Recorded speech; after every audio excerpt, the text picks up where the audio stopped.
siguro na si Pakundo nga ang nakausap na kaya supplier, madaling magbibigay. Madaling namang kausap.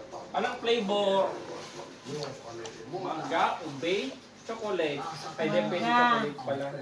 Mangga lang o kaya ano. Ube.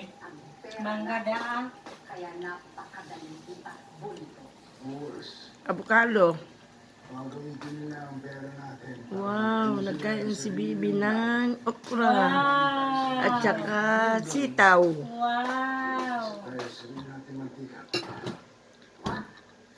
Iba kayo talaga. At saka pichay. Wow. Diba yun ang Bibi mi? Si Mami nam naman ah. Bibi. Opo. Kaya mas makabubuti na kausapin natin sila ng mahinahon kesa konfrontahin natin sila. Pero pagkakamayo ko, na tinatarantado nila tayo. Kasi siya lang pagtutusin ko tayo.